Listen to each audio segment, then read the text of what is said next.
getting jazzy. Hey guys, it is time to begin Bollocks this evening, and it is a beautiful Monday. It's not that beautiful, but it is Monday. It's brisk out there. It is brisk. It's brisk. Did you watch the show this morning?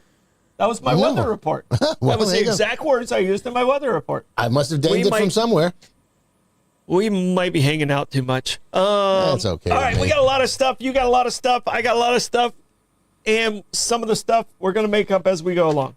As usual. And the points don't matter. And the points don't matter. Different show altogether. But we are in the Bozard Ford Studio. Damn right we are. And I appreciate those guys so much. I'm going to tell you about them. Bozard Ford Lincoln in St. Augustine. Their goal is to make sure your time and experience buying a car is stress-free, fun, and enjoyable. Bozard is a family-owned Ford dealership that has been in business since 1949. Bozard Ford Lincoln has been the recipient of numerous dealer awards, including being ranked #1 automotive dealership in the nation by Dealer Rater. Bozard Ford also has won back-to-back President's Awards, which is the highest honor given by the Ford Motor Company. Check them out today online at bozardford.com. Hold up before you. I got to tell you one thing. We were at Jimmy Jam this weekend. Right. And Bozard is at everything. These guys are, I don't know if there's a company around the state that is more supportive of their community than Bozard Ford. I mean, and I'm not just saying that because they are Bozard Ford Studio. Right. But I'm telling you right now, in the entire environment of that company is about community first. So, that's great. So I just thank you guys for being there. Jimmy Jam did an amazing job. Had a great crowd. I really enjoyed the Frisbee dogs. So, not gonna lie, I enjoyed the Frisbee dogs. So the dogs are very flat and round? Yes, and you can fling them. Right. Okay. Yeah. Right. You don't have to take them for a walk. You just pitch them. Yeah. Okay. All right. Well, I made myself a toasted half a bagel with some smoked salmon on it this morning. But when you're in the mood for a great breakfast that you don't want to cook at home, you're in luck. You have a choice of two. Whether it's hubcap-sized pancakes, creative omelets, or burger and fries, both Anastasia Diner and Moultrie Creek Diner are neighborhood favorites. The coffee is always hot and fresh, and the service comes with a smile from new friends. Each meal is a chance to make memories while you share stories. It's more than the food on your plate. It's a sense of community and comfort that comforts you while you eat. Enjoy a meal at either Anastasia Diner or Moultrie Creek Diner, and tell them Andy sent you. All right. And Barbara Jean, if you can hear us right now, just hit the reset, go back and come back in. Evidently, she's freezing up. But mine's moving along better than it ever has. So. Barbara Jean, close your window. If you're freezing, close your window. Yeah. So adjust your antennas. Yeah. Right. Yeah. All right. I got to tell you about these amazing people. Also, A to Z Roofing and Waterproofing for over 20 years. A to Z Roofing and Waterproofing has been in St. Augustine, been a St. Augustine trusted name in roofing. From Cedar Shake, I was nervous going into that. Yeah, I stammered before it. It gets you. Cedar Shake and tile to flat roofs and designer shingles. They've got you covered, literally. Specializing in painted metal roofs for saltwater area homes with warranties up to 25 years. And Cedar Shake shingle warranties That's the one. up to 50 years. 50 years.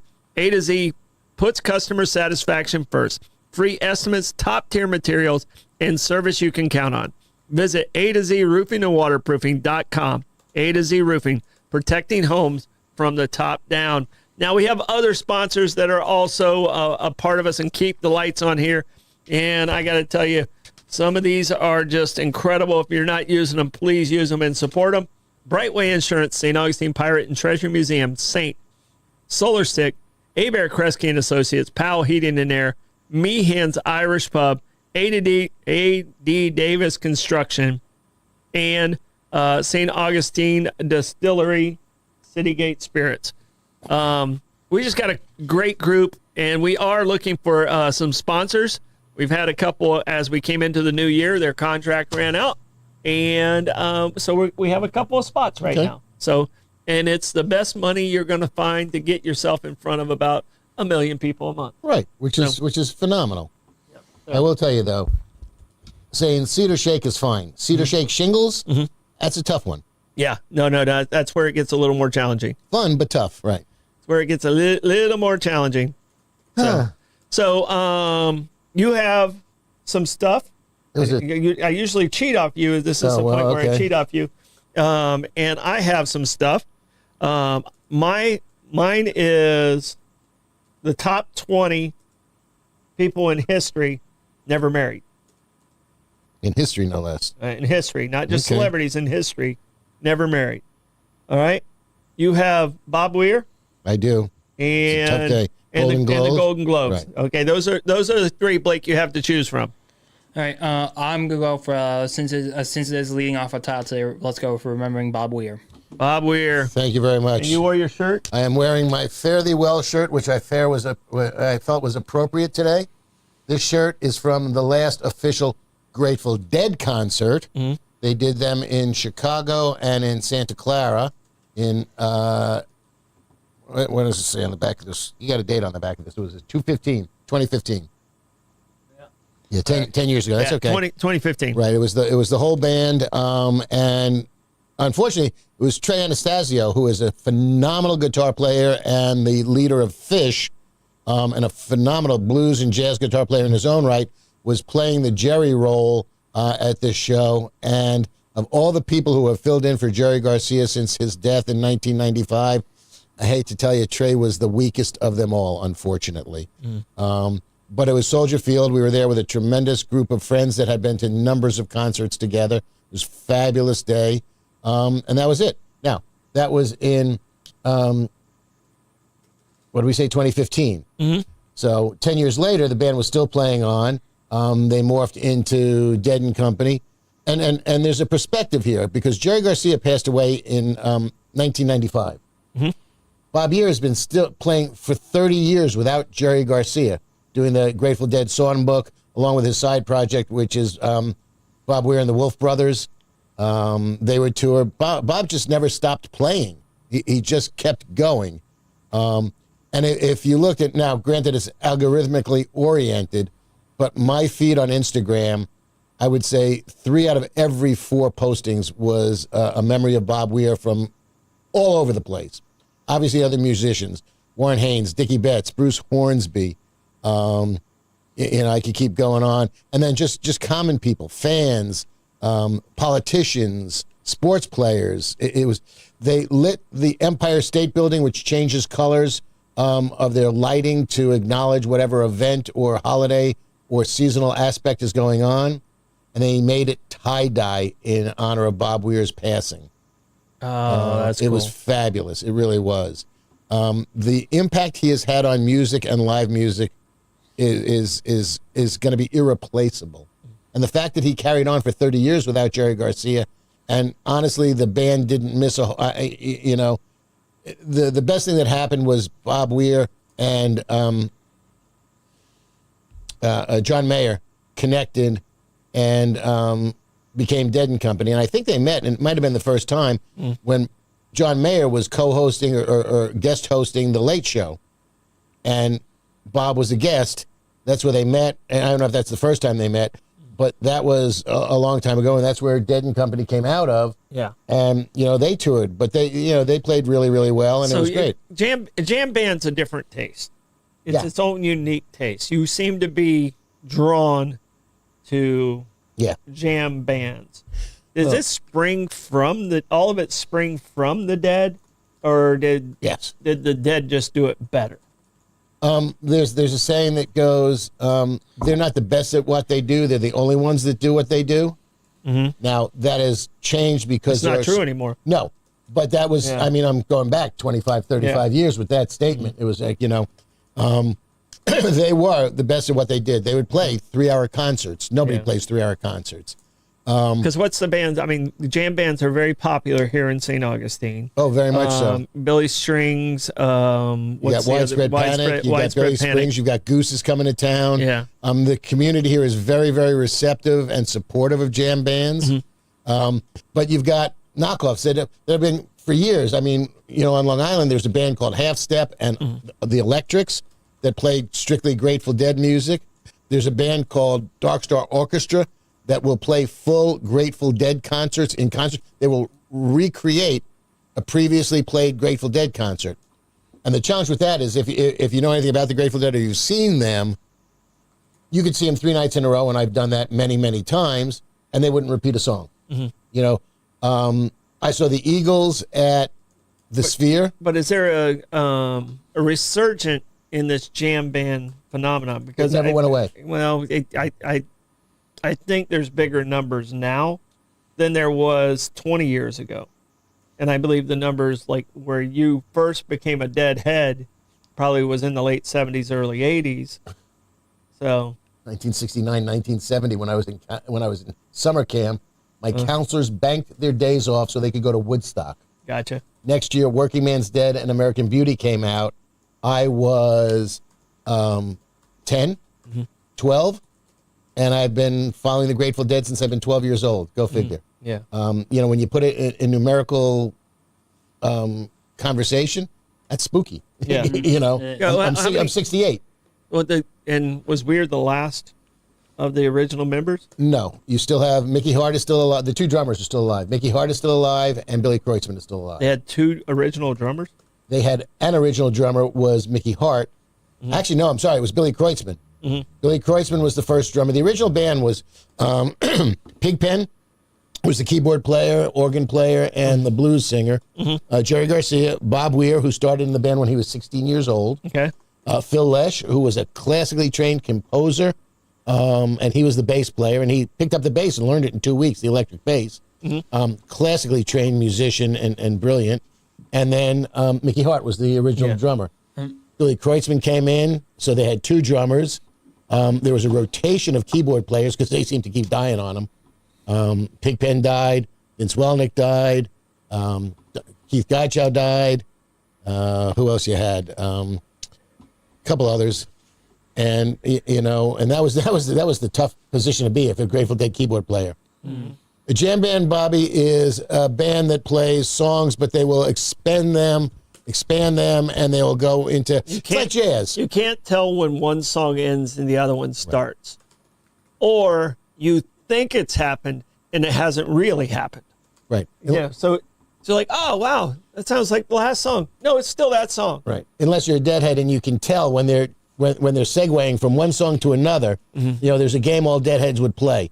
You know, they're tuning up before a show, and everybody's trying to name the song they're starting with. We got very good at that. They play a bunch of segues. One song will lead into another. Now there were couplets that they would play that were traditional couplets, so you knew if it was China Cat, it would go into I Know You Rider, things of that nature. You are a jam band nerd. Oh yeah. Okay, Oh, yeah. just so you're clear. And the reality of it is, and to answer your question, there are more jam bands out there now that are not strictly Grateful Dead cover bands. I mean, there's tremendous Grateful Dead cover bands as well. Yeah. But because I don't consider Widespread Panic. No, they're not a cover band. They're not a cover band at all. Neither is Goose. And neither is Billy Strings. Correct. Yeah. I mean. Yeah. So I mean, and I don't know if there's a more loyal following than jam band following. Right. Deadheads in particular. I mean, you know, it was Deadheads would just travel the country. I can promise you this. At these concerts, there are the worst dancers in the history of concerts. I don't think they'd agree with you, but I because but they I will. don't see I will. themselves. Right. They are terrible. They twirl and they are bad dancing. Is it Bad- here? Well, unless you you're- enjoy the music, but like but- interpretive, like is it like That's a lot of it. Or you've it's got a lot of- whirling dervishes. A lot of whirling. A lot of dervishes. whirling. Yeah, my wife lot will of call them whirling. the twirly birds. Yes, and Yep. they'll spill their beer on their babies that they're holding. It's There's a lot of twirling. in a general admission show, the back of the floor, which is wide open, is where all the dancers will be. If you're in an arena, like the Nassau Coliseum or Vistar, for argument's sake, the corridors around them, you'll just see people twirling around in the corridors They won't out even there. be in the theater itself. Right. Okay. They'll be twirling. And a lot of it is chemically altered. A lot of it isn't. You know, some people are literally high on the music. Some people are high on chemicals. Some people are high on herbs. It's a very uplifting experience. Take my word for it. I mean, I've been there over 125, 130 times at these shows in the years that, and that's starting in 1977. My first concert was at Cornell University, where the Dead played a number of times while I was in school there. And the Mother's Day show in 1977, and we may have talked about this on air, if not, is the seminal concert. It is by all metrics supposedly the best show ever. Now, it's as subjective as everything else. Okay, and Blake, I want you to look this up. And it's a 50-50 chance, and I don't know the answer. Okay. All right. Do you think there's more parrot heads or dead heads? Deadheads. Yeah. So it's a longer stretch. Okay. Yeah, I mean, it goes back into the, say 1970, the Summer of Love. And still. But the dead head, or the parrot heads. There's a crossover. Had more, I don't know how to say this, more financial, I think, okay, right. The affluence to go to a Jimmy Buffett. Well, first of all, you had to, because Jimmy Buffett tickets got really expensive really quickly. He was very proud of what he had. Yes. So, what are our deadhead versus parrot head numbers? There are no official numbers. No one really tracked like because there was too much twirling. There's too much twirling. All right, Blake just showed Lenny's jacket. Right, exactly. Producer, director. So, but. So there's no official numbers on that. Okay. I'll put it. But for like total sales, I believe Buffett sold more records, like around 21 million to Grateful Dead 16 million. Yeah, and Bob Weir said just recently that we made albums. They weren't great, but our gig was live concerts. They're live. Right. They're all about being live. They would play and I think Buffett is too. I think Buffett's about just being a part of the experience, and I think Deadheads is, I think there's a lot of crossover with just being in the experience. Now, both of those really enjoy the experience. My argument then is, okay, what does so I do have to ask, does the Grateful Dead have its own suburban restaurant chain? No. Yeah, but they do have. But Jimmy Buffett was a deadhead. Yeah, no, he was absolutely a deadhead, no doubt about it. And probably most of the Coral Reefers were. Yeah. So, but they do have their own ice cream. Jerry does. Jerry Garcia, right? Yeah. So now, all right, all right, we're 17 minutes in. Let's get past the Bob Weir. Rest in peace, Bob Weir. Yep. All right, we have left. We have the Golden Globes. We have famous people that have never been married, and then I'll throw in smarter than a fourth grader. Okay. Right. Today is National Fourth Grader Day. I'm gonna go with smarter than a fourth grader. All right. I hope I am. All right, here we go. I wasn't smarter than a fifth grader when he did that show. Yeah, no. I gotta get back to it here, Blake. I was not expecting you to actually pick mine. All right. Well, Lenny was drinking water. No, I understand. You could have went with the other one. I'm going to ask 5 questions and see how you guys do. But it's not 5 questions. Not the 5 questions. But this is not 5 questions. Sure. This is, are you smarter than a fourth grader? Okay. All right. Don't sue us, Fox. Blake, I'm giving you the easy one first if you know it. Who was the first president of the United States to live in the White House? Ooh. I'm going to say, no, it's not. Not sure if you can read that without your glasses on, but what? I had it out here. Oh, yeah, no, I wasn't even looking. What you got, Blake? I'm going to say John Adams. All right.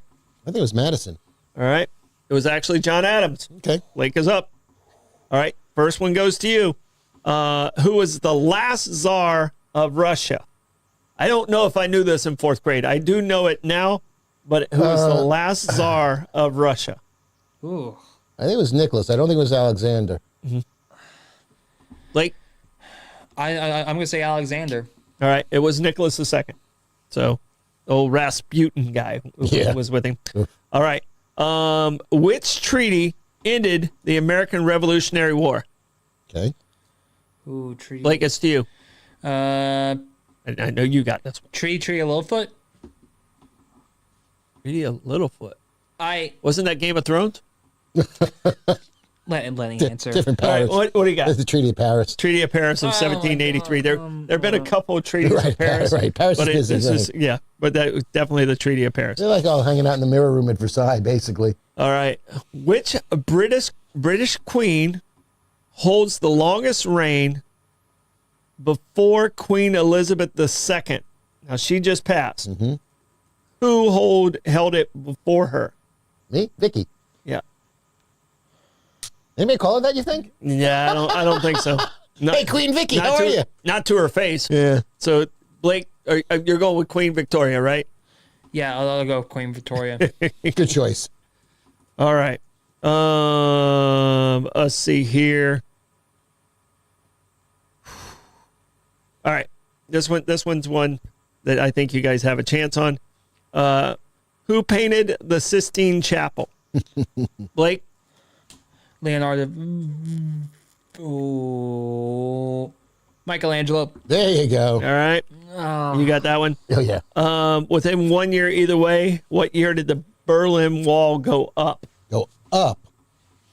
We all pretty much know when it came down. Thank you, David Hasselhoff. It went up in 1950. Blake, what's your guess? I'm going to say 1960. 1961. Ooh. 1961. All right. Blake's smarter than me, and No. I'm smarter than the fourth grader, and Blake's smarter than me. All right. Here we go.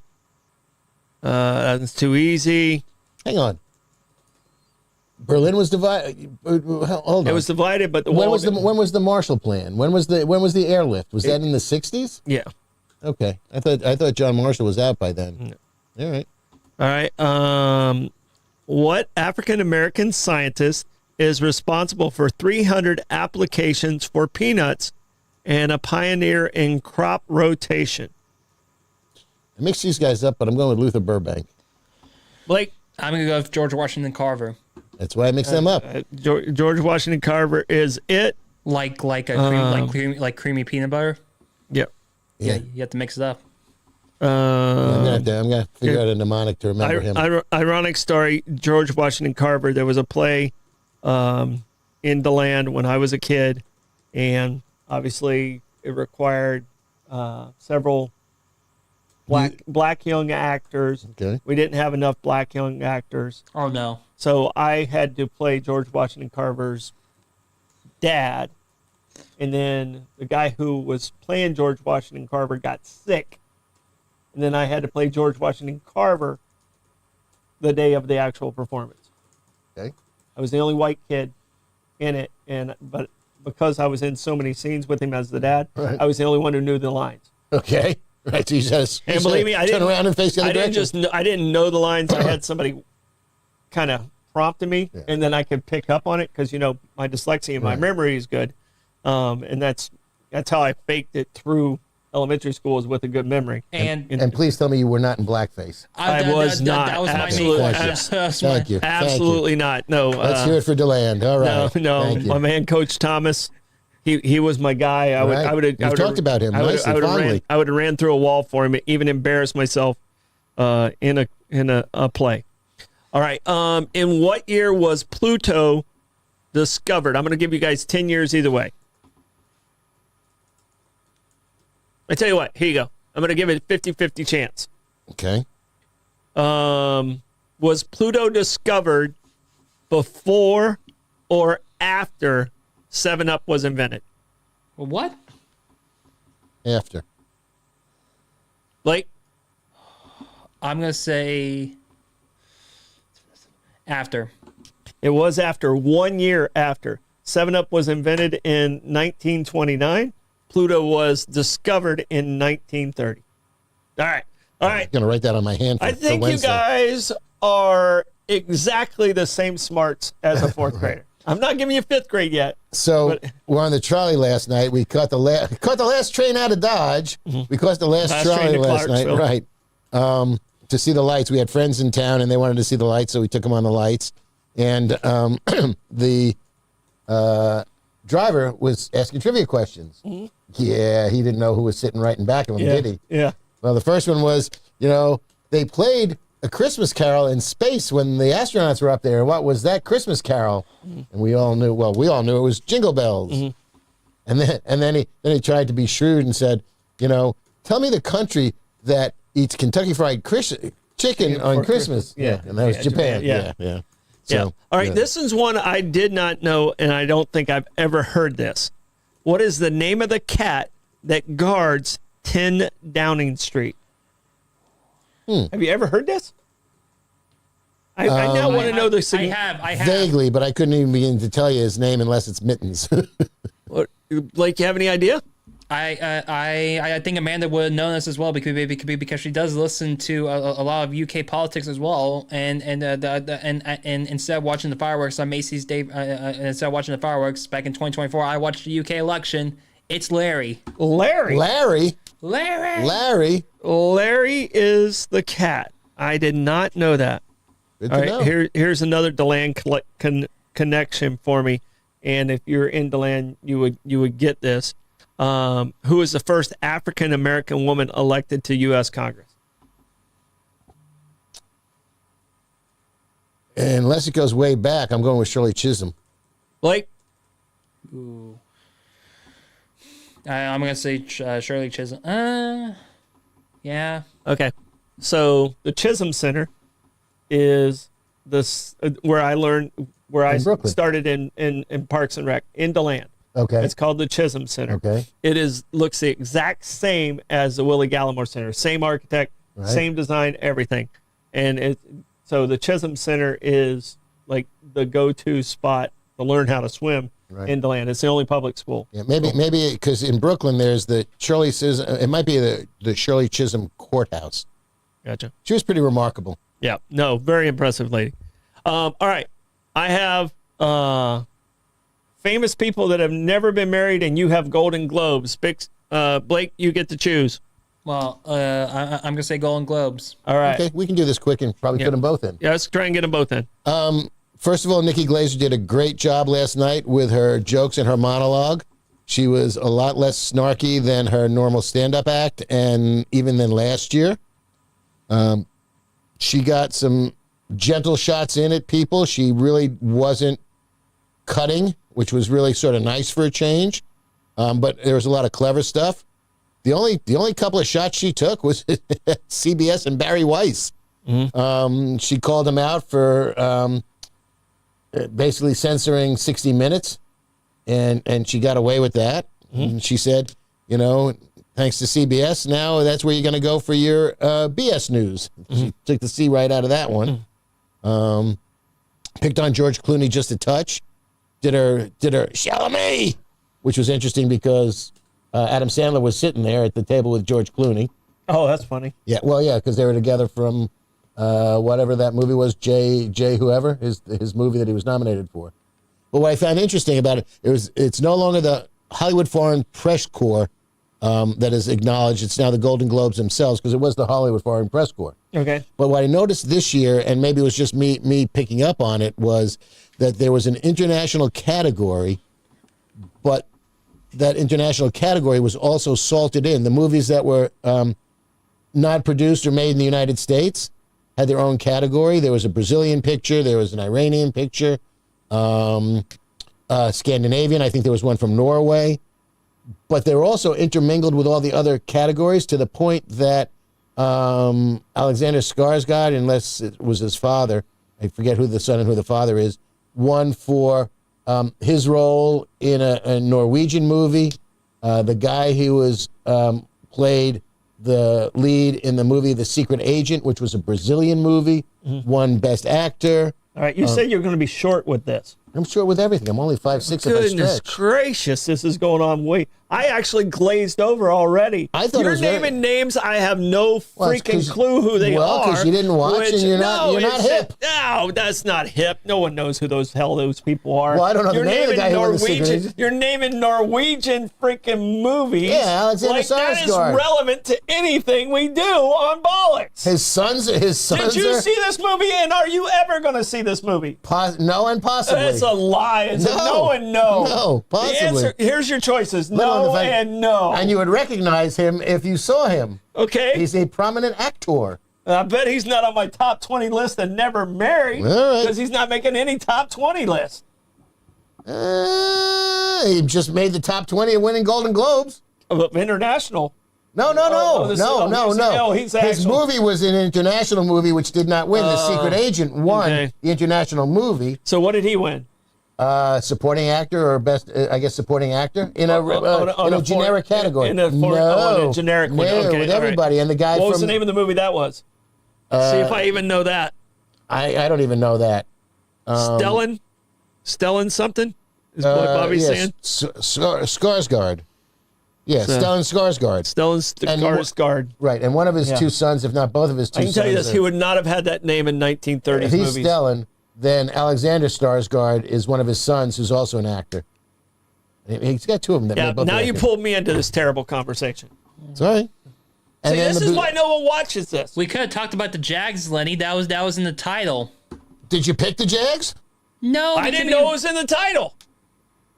I just put them out there. You pick and choose, my young friend. Okay. All right. Who was the big winner? Movie of the year, best actor, best actress. What was the name of that movie that I didn't see, Blake, that you saw? That was. One battle after another. Thank you very much. What's it called again? Say it. One battle after another. One It's, ba- Right. it's the Leonardo DiCaprio leftist activist group. Okay. Correct. And the support, the Another woman guy who was, who's never married.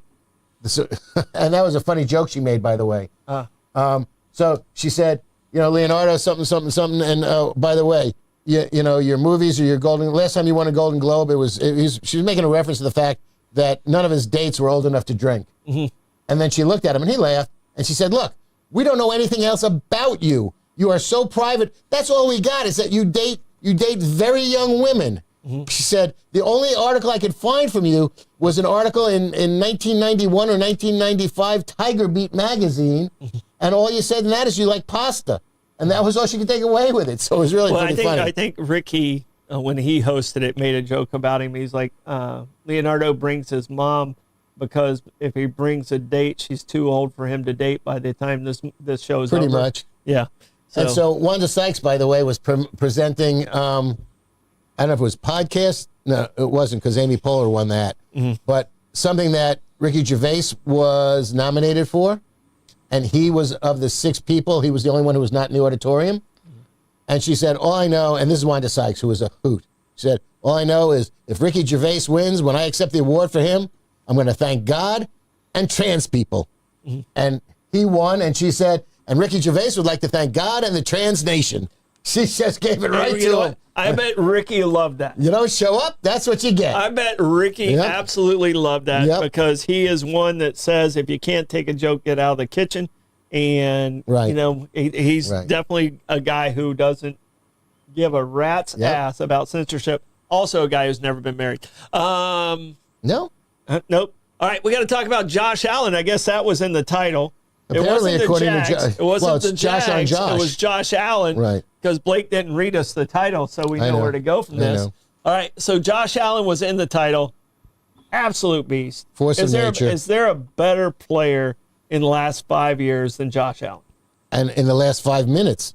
Oh no, he just goes You know? here. Just get on my back. Right, pretty much. get on my Yeah. back. I mean, and I told you, right? That country boy can play. When the seeds came out, my biggest concern was playing Buffalo. There was not another team in the AFC that frightened me. None of them. I agree. And it includes Denver. I saw the draw and I was like, oh, We're what screwed. a terrible draw. Yep. What a terrible draw. And I can tell you, in the AFC, I think the Bills had their toughest game yesterday. Yes. Yesterday, I think. I mean, their defense. If their defense does what they're supposed to do and keep Josh Allen close, they're going to win. Well, yeah. They're going to I win. mean, the Patriots crushed the Chargers. So they're I can tell you the other inconsequential. team that scares me, and Blake, I'm sorry because you play them tonight, Houston. is Houston. If the Steelers can take out Houston, who's very hot right now, they're very Right. hot right now. Right. If the Steelers can take them out, then I think the Bills, and no offense to your Steelers, I think the Bills cruise through. Yeah. So, all right. I have left. Tough game. I have left famous people that have never been married. I have at number 20, the only president we've ever had to never be married. He was our 15th president. A lot of people don't even realize this. Was that Fillmore? It was our only gay president. And people are like, what? We had a gay president? Yes, we had a gay president right before Abraham Lincoln. All right? He was... Wait. That made it sound like you're accusing Abraham Lincoln of being gay, with the way you're wording it. Huh? No, I didn't think so. no. That means you weren't listening. The only president that we've had that wasn't married, his niece served Right. as the first lady and hosted everything. And his name is James Buchanan. Oh, there you go. All right. And Sorry, Millard. He had a very close, many years relationship with Senator William Rufus King. King, I think, was a senator from Alabama. He moved to Paris. As one And James does. Buchanan was heartbroken, and it wasn't discovered or confirmed. Old Hickory called him like Aunt Nancy or something like that. Andrew Jackson called these guys certain names and stuff. But letters were found written by Buchanan kind of confirming their relationship. So, all right. The next one is number 19. And I do not know who this person is. Who is that? I have no idea. Okay. So Paul Erdos, and I don't know. He's in mathematics. He was in the education world. He was homeless by choice. He traveled with colleague to colleague, co-authoring papers of over 500 collaborations. Evidently, he's a very eccentric thinker and writer. What's his name again? Erdos, E-R-D-O with like little funky thing at S. Paul Erdos. All right. Diane Fossey. Obviously, she was famous with the Gorillas. Yep. She did not get married. Very misty. She was murdered in 1985. Mm-hmm. All right. Next one is something everybody should love. Somebody everybody should love. And that's, of course, Sir Francis Bacon. Not to be confused with the actual bacon. But it's good. Yeah, I love me some bacon. Yeah. Though rumors of same-gender attractions followed him, they were never publicly confirmed. To his end, Bacon caught fatal illness while testing cold preservation by stuffing a chicken with snow. All right. Okay. All right. This very controversial person, number 16, Coco Chanel. Okay. You know, there was a lot of stuff that during World War II and the Nazi Party and her and doing some spying and some other stuff. Right. I thought she was a spy. A lot of controversy around her. But she never was married. But boy, could she make a little black dress. Yep, she could. All right, here we go. Greta Garbo was never married. Yeah, she wanted to be alone. Yeah. So she publicly acclaimed, didn't translate into public life with her. Garbo avoided long-term relationships and withdrew from Hollywood in her 30s. Her declaration, "I want to be alone," became both unforgettable and true. After shunning fame, she later burned personal letters and became an enduring mystery. All right, next, Harper Lee. So, To Kill a Mockingbird. Lee was living a quiet life after publishing To Kill a Mockingbird. She declined interviews and kept her private world guarded. For decades, her silence and the absence, no one knew any romantic partner, became a part of her life and literary legacy. Very famous woman, probably saved as many lives as anyone on this list, and that is Clara Barton. Okay. So, obviously, known for Red Cross and saving all the soldiers during the Civil War. Never married. All right. Beethoven. Really? So, Ludwig von Beethoven. Though his letters referenced immortal beloved, Beethoven's affections never led to marriage. Deafness isolated him from further, but not from genius. He broke musical traditions. Once Beethoven dunked his head in cold water to sharpen alertness, a habit as dramatically as his remarkable compositions. Never married. I didn't realize he was never married. Hans Christian Andersen. All right. Wrote a lot of fairy tales, a lot of writers at that time. All right. Here we go. Susan B. Anthony. Really? Never married. So she was arrested many, many times. Her face is on the coin. I think she ran for president in the 1800s. But Susan B. Anthony, she tried to run for president before anyone could even vote for her. Henry David Thoreau.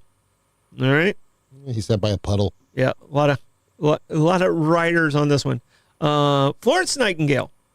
A lot of nurses, apparently. Yeah, a lot of nurses. Her devotion to nursing reform demand full attention. She redefined battlefield hygiene during the Crimean War That's right. and earned the name Lady with the Lamp. Her independence challenged Victorian ideals of womanhood and domestic roles. All right. Jane Austen. So, though her novels revolved around courtship and wedlock, Jane Austen never married. She once accepted a proposal only to retract it within a day. Her writings contrast with lifestyle, pressure by convention. She instead followed her convictions until her passing at age 41. Ooh, that's young. All right. You might be able to, this is a philosopher and Immanuel Kant. okay. Immanuel Kant was a philosopher, never married, famously rigid schedule. Sounds like he was just a unique cat. All right.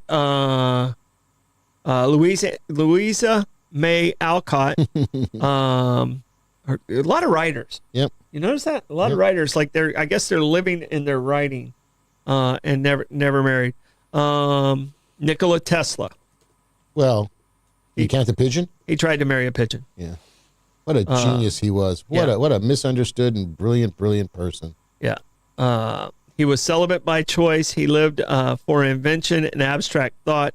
Toward the end of his life, he confessed affection for a white pigeon, averse to pearls and human hair. His peculiarities shaped his solitude. Pearls, that's an odd one. He was just weird to be around. Yeah. Brilliant. Absolutely. All right. How that man thought, you go figure how he thought. It's hard to imagine. Here we go again. Emily Dickinson.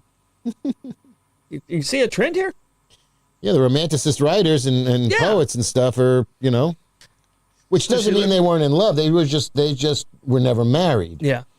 So, and number 2 on the list, Isaac Newton, considered by many as possibly the most brilliant man to ever live. Like you talk to a lot of these scientists, and they actually have him on. Like if you do a science Mount Rushmore, Okay. almost universally, Isaac Newton is on that board. So Newton left no record of romantic entanglements and passed away as a confirmed bachelor. His obsessions revolving around gravity, alchemy, and theology. Once he stared at the sun for too long to test perception and act as an extreme as long as his long life commitment to unraveling nature's secrets. All right, we already mentioned this one today. Oh, no, this was not the one we mentioned today. But Queen Elizabeth I. So, because we mentioned Victoria. Right. All right. In a time when marriage was a political tool, Elizabeth I chose national stability over personal alliance. She famously declared herself wedded to England, using her single status to control suitors and secure diplomacy. Her 44-year reign shaped an era and baffled foreign courts dependent on the dynastics of marriage and treaties and stuff. Yep. So, all right. So that's the list. What are some of the people that you think should be on this list that were not named that you think is married? We kind of go to actors. I already said Leonardo DiCaprio and Ricky Gervais. But the one that came to mind for me is Al Pacino. Even though he has multiple kids, he's never been married. Really? I don't think so. Okay. So that's why I say it's deceiving because some people have been in relationships, some people co-parent. They choose not to get married, and do it conventionally. So it's sort of hard to figure nowadays, especially nowadays. You know. Well, I mean, the beauty that we have now is homosexuality actually allows marriage now. Correct. you know, where we were talking about people in history, and there were different times where it was acceptable and when it wasn't acceptable, but for the most part, it was considered unacceptable in a lot of cultures. And I think there's probably more people on this list or that aren't on this list that married for non-conventional reasons. Yes. That more than likely, more than likely married to save face for the family, and it wasn't a real marriage. Right. I mean, some people got married as for to have a beard to protect their sexuality publicly. Mm-hmm. It's just, it really doesn't matter. I mean, people have been in long-time relationships. I mean, people have been cohabitating, living together for 30 years. Yeah. And Bobby says, "Do you count common law marriage?" I don't think they counted those. I told them after 7 years we'll count it. After 7 years, yeah. I don't even think that's really a rule. I think that's more of a rumor. Okay. So I don't think that actually exists. I thought there was some time frame. Yeah. Blake, while you're at it. Yeah. If you're not doing anything in there. All right. It is time for 5 questions. We have 15. 5 of them. We have 15 minutes left. So I got 5 Blake's of them. looking up the 7-year common law marriage. All right. Common law marriage is still legally recognized as a marriage in some number of states, including Colorado, Texas, Iowa, and the District of Columbia. All right. Is there? Do you have to be together for a period of time for it to be recognized, or you can just say hi? It is a marriage without a license or ceremony based on requirements. You usually include living together, intending to be married, and presenting yourselves as spouse to the public, e.g. using the same last name, and filing joint taxes. Okay. All right. Yeah, I mean, and Rebecca and I have been together going on 4 years now, and it's easier for us to introduce ourselves as this is my wife. Right. So you got a kid, otherwise people are going to talk about you. Some people go, "When'd you get married?" I was like, "Oh, we technically haven't yet, right. But this is my wife." Right. So. What? You didn't get the invitation? Oh, yeah. I apologize. Yeah, thanks for not sending a present. Yeah. How come? Where's my gift? In abeyance. All right. You ready? Yep. Start you with this one. Have either of you ever built a piece of flat box furniture? Flat box furniture. What is flat box furniture? Well, visualize IKEA. Flat box furniture is furniture that you assemble yourself, primarily from IKEA or any place else, because we've gotten tables, we've gotten other things. It comes in a flat box. So that's what it's called, flat box furniture? Correct. Never heard that term. Yep. So have we ever put together furniture out of a box? Correct. Okay. Blake, have you ever heard the term flat box furniture? I just call it IKEA furniture. Like the box furniture. Yes, yes, I have. And if you go to IKEA, they say your flat box stuff is over here. I think they call it flat box. Okay. Yes, I have. Blake, you have, haven't you? I think I may have accidentally once. Yeah. Yeah, I have plenty of stuff. I used to love their Billy bookcases. Most office furniture comes that way. Okay. So like putting desks together and like doing the. So when you do that, do you follow the instructions? Yes. Okay. If you don't, it's gonna look horrible. Do you have parts left over? Spare parts. Okay. They usually give you extra. Sometimes they give you 1 or 2. The smaller ones they give you extras. And do you keep the tools? And by that I mean is how many of those little Allen keys do you have? I don't keep those Allen. Well, if you need any, I got about 12 of them. No, I don't keep those. Allen wrenches are great. Yeah, I got the multi-tool metric and the other one. Right. So the standard one. So yes, I think it's a yes for both of us on that one. Okay. Has any? And I assume you have. Yes. Okay. More times than I can count. Gotcha. Actually, my wife just built one all by her lonesome. Yeah. All right. Has any celebrity, actor, musician, or athlete who passed away affected you deeply?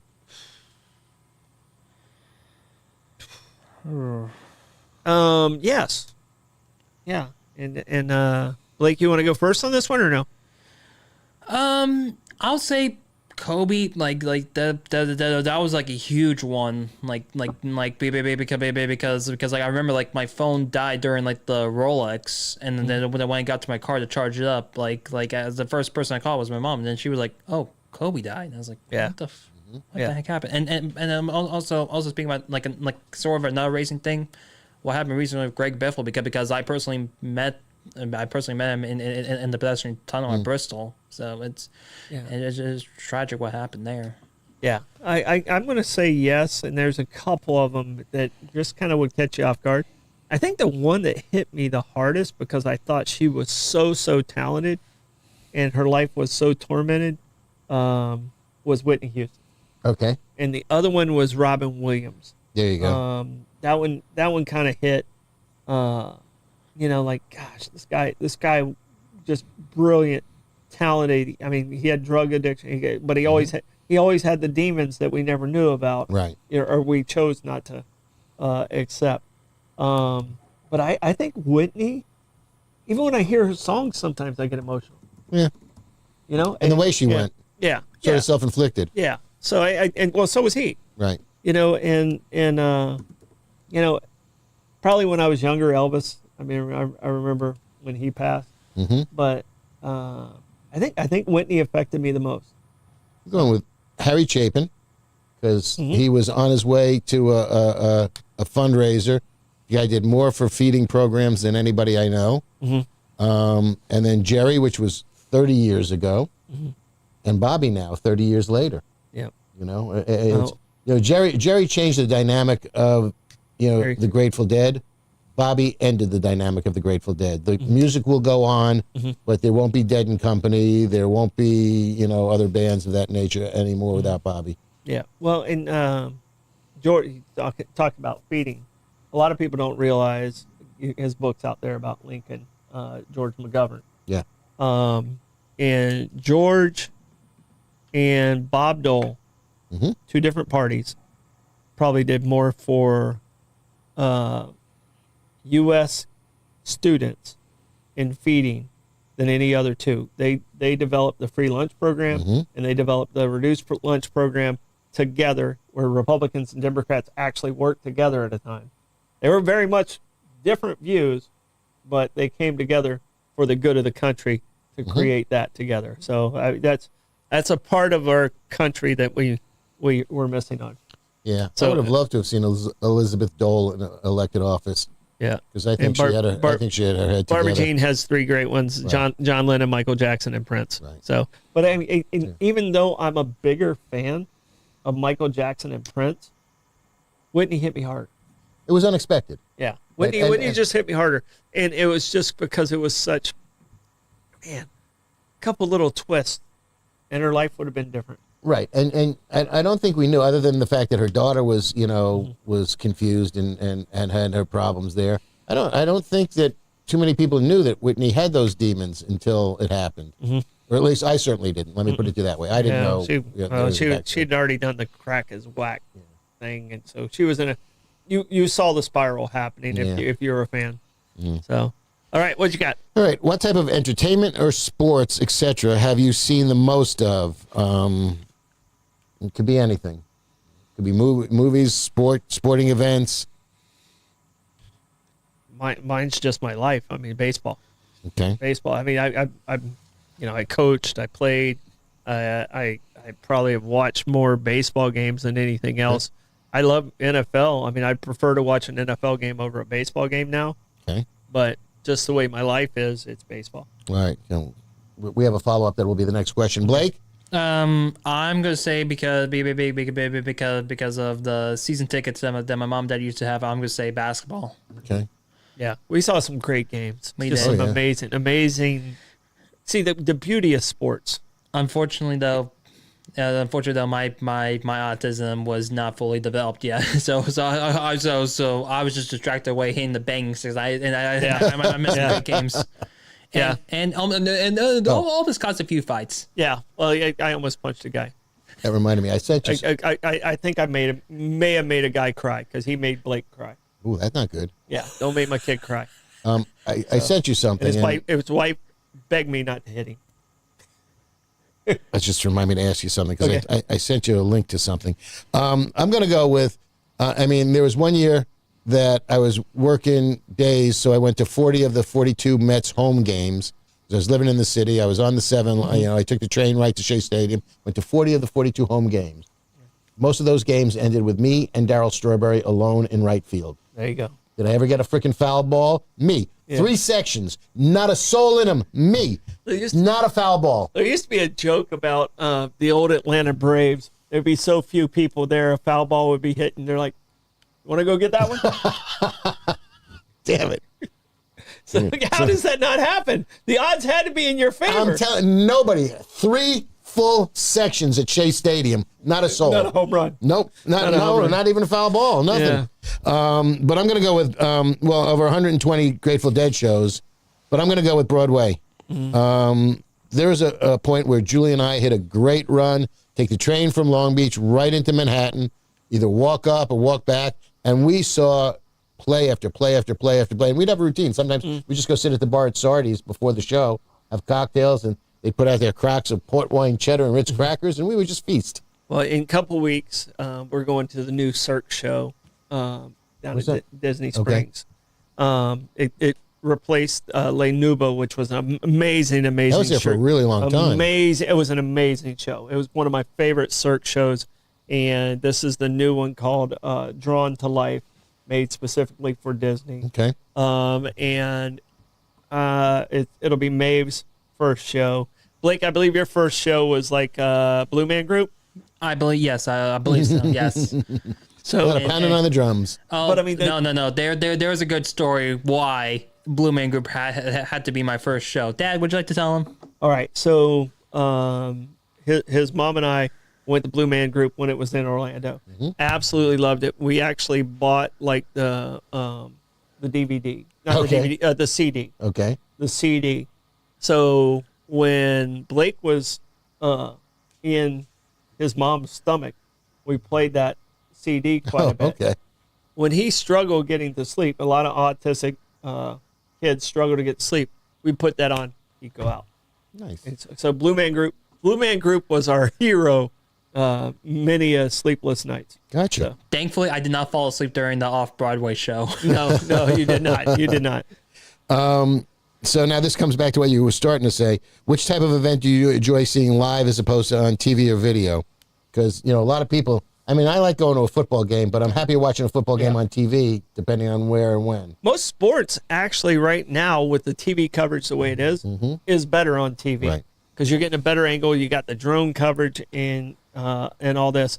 I'm going to tell you this.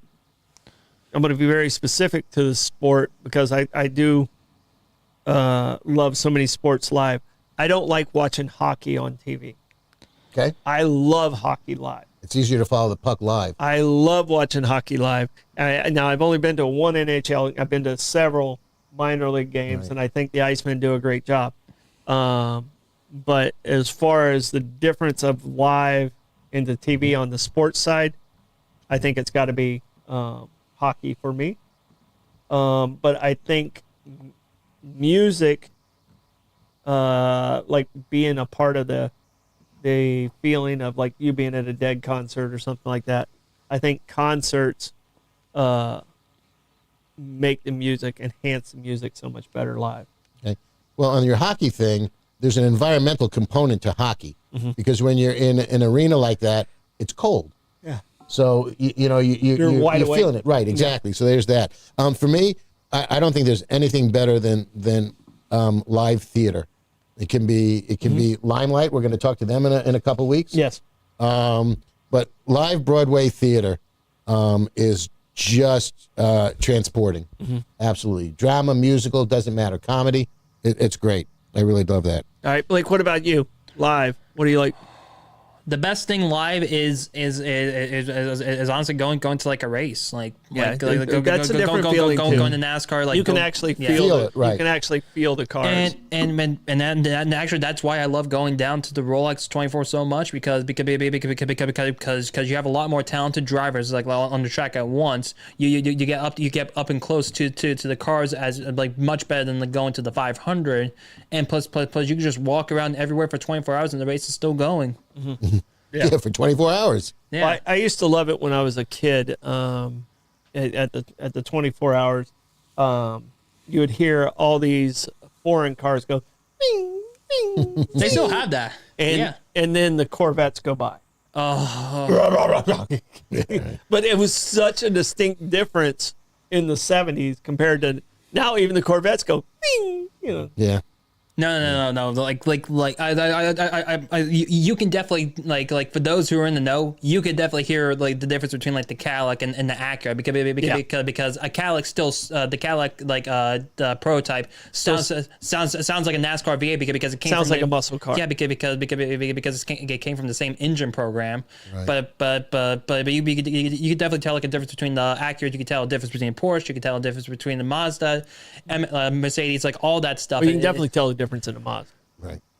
Dude, Mazdas go, piston engines go this way. Mazdas go, Trust me on one thing though. The best races to watch that weekend is the Mazda is the Mazda Miata series. That they have like the most tight they're all the same. Yeah. Yeah, it comes down to driver skill at that point. Incredible. I think so. So you have one more I got question? one more, and we'll All do right. it quick. But this one is honor of the Jimmy Jam Festival. That was the Jimmy Jam Barbecue Slam. So ribs, beef or pork, the cut, baby back, spare rib, or St. Louis, and sauced or dry rub.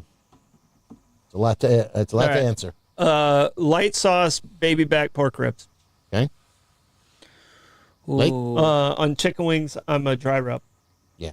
Yeah, I like to dip my chicken wings because otherwise they don't get crisp. Yeah. I'm agreeing with that on a dry rub as well. For me, I'll definitely say light sauce on the baby back ribs, but at least like something for like like myself to basically drizzle like the sweet or like spicy sauce from like the table at Sonny's. Yep. Okay. Yeah. Sonny's is good. All Ribs. right, guys, I would do. I'm sorry we got to wrap this up because I got to take this call. Oh, right. okay. All right, Cool. All right. Thank you, everyone. Bye. Thank you, guys. We Bye-bye. appreciate you. We'll See you talk to you tomorrow. tomorrow. Bye. All right. Bye.